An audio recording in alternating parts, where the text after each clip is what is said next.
এবার থেকে আসানসোল শিল্পাঞ্চল জুড়ে নাইট সার্ভিস বাস চালাবে আসানসোল পুর নিগম। প্রসঙ্গত, আসানসোল শিল্পাঞ্চলে সন্ধ্যা হতেই বাস পরিষেবা বন্ধ হয়ে যায়, যার জেরে চরম সমস্যায় পড়তে হয় নিত্যযাত্রীদের। সেই সুযোগ নিয়ে বেশি ভাড়া দাবি করেন অটো, টোটো সহ ট্যাক্সি চালকরা। তাই সাধারণ মানুষের হয়রানির কথা চিন্তা করে আসানসোল পৌর নিগম 10টি মিনি বাস, 2টি বড় বাস কেনার সিদ্ধান্ত নিয়েছে। ইতিমধ্যেই বাস কেনার বরাদ দেওয়া হয়ে গিয়েছে। আর সেই বাস পাওয়া গেলে আসানসোল থেকে বার্নপুর, রানীগঞ্জ, জামুরিয়া, কুলটি সহ বিভিন্ন এলাকায় সন্ধ্যা 6টা থেকে সকাল 6টা পর্যন্ত সারা রাত মানুষের পরিষেবা দেওয়ার জন্য রাস্তায় বাস চালানো হবে বলে জানান আসানসোল পুর নিগমের মেয়র বিধান উপাধ্যায়। পুর নিগমের এই উদ্যোগে খুশি আমজনতা।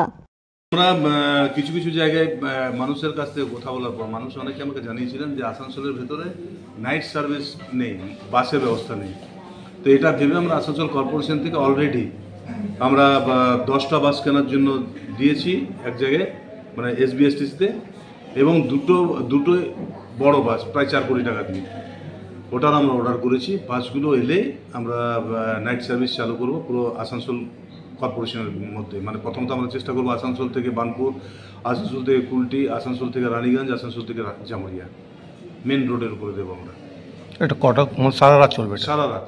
যদি সন্ধ্যায় 6টার সময় শুরু করি তো সকাল 6টা পর্যন্ত তাদের ডিউটি। আসানসোল থেকে সৌম্য গাঙ্গুলির রিপোর্ট, টিভি নিউজ 10। সুলভে সঠিক চিকিৎসার একমাত্র প্রতিষ্ঠান বিবেকানন্দ হসপিটাল। 24 ঘন্টা emergency service, blood bank, trauma care. আপনাদের সেবায় আমরা তৎপর। গুণমান ও পরিষেবায় দুর্গাপুর বিধাননগরের ডক্টর জাকির হোসেন এভিনিউর বিবেকানন্দ হসপিটাল শিল্পাঞ্চলের মানুষের মন জয় করেছে।